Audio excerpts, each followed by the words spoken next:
మనోహరి, ఈయనకేం కావాలో ఏర్పాట్లు చేయి. చంబా, స్వామీజీని లోపలికి తీసుకెళ్ళి ఇల్లంతా చూపించాం. అలాగే రండి స్వామి.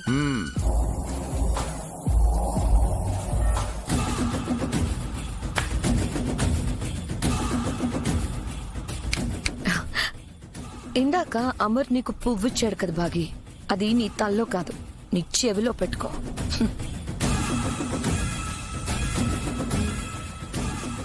ఇతన్ని చూస్తుంటే ఖచ్చితంగా మాంత్రికుడిలా ఉన్నాడు మిసమ్మా.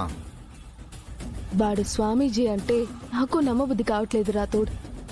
ఇంతకు ముందు అఘోరా, ఇప్పుడు వీడొచ్చాడు. ఇంతకు ముందంటే అరుంధతి మేడం గారి ఆత్మ ఉండేది. ఇప్పుడు బుజ్జమ్మ చిన్నపిల్ల.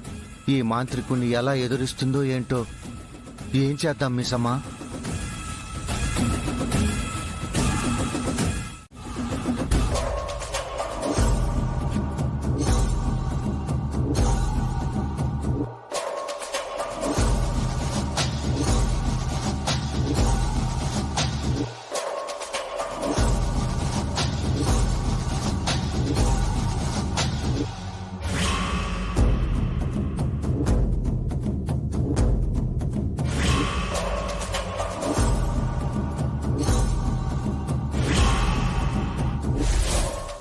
బుజ్జమ్మ, ఏంటి ఆగిపోయావు? ఈ రోజు నుంచి స్కూల్స్ రీఓపెనింగ్ కదా. స్కూల్కి వెళ్లేలోపు హోంవర్క్ ఫినిష్ చేయాలి. రాయి, స్కూల్కి టైం అవుతుంది. త్వరగా హోంవర్క్ చేసేయి. నేను చేయాల్సిన హోంవర్క్ వేరే ఉంది.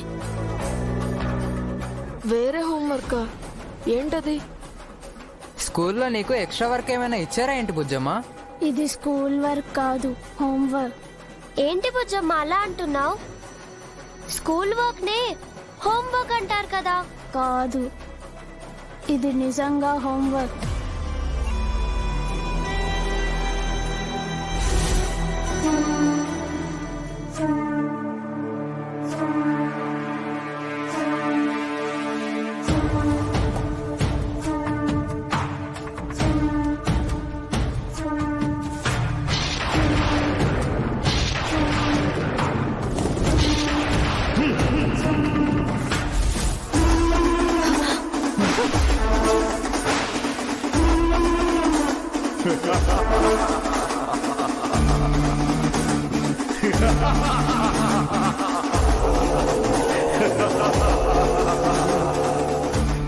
వీడు మామూలు మాంత్రికుడిలా లేడు మిసమ్మా. చేతికర్ర సైగతో మీరు వేసిన ముగ్గుని నామరూపాలు లేకుండా చేశాడు. ఏంటి బాగి, ముగ్గు చెదిరిపోయిందని ఫీల్ అవుతున్నావా? మళ్ళీ వేసుకో ముగ్గు.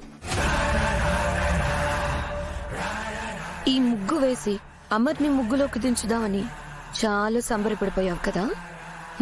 ఇప్పుడుంటుంది నీకు.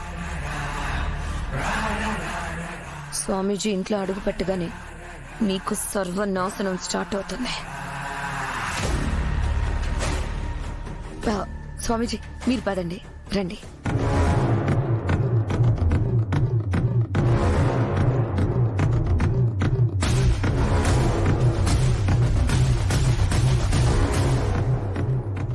వీడు ఇంటి బయట ఇంత రచ్చ చేశాడంటే ఇంట్లోకి వెళ్తే బుజ్జమ్మని ఇంకేం చేస్తాడో.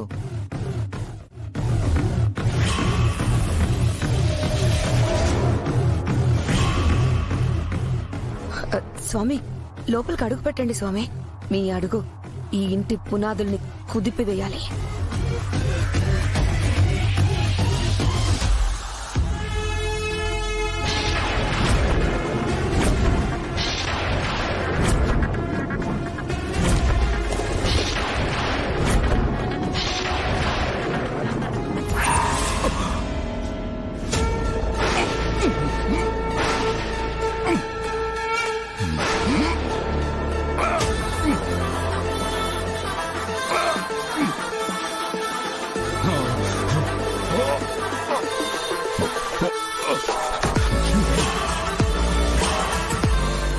ఆగిపోయావేంటి చెండా, లోపల అడుగు పెట్టు. నా వల్ల కావడం లేదు చెమ్మా. ఏదో శక్తి నన్ను ఆపుతోంది.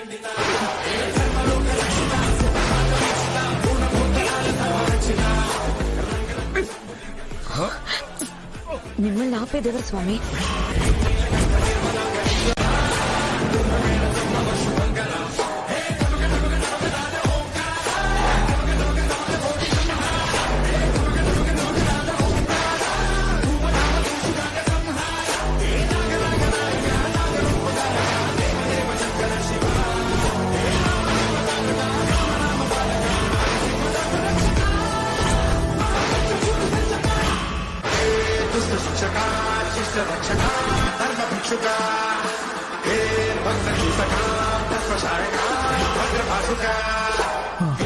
పదమిసమ్మా.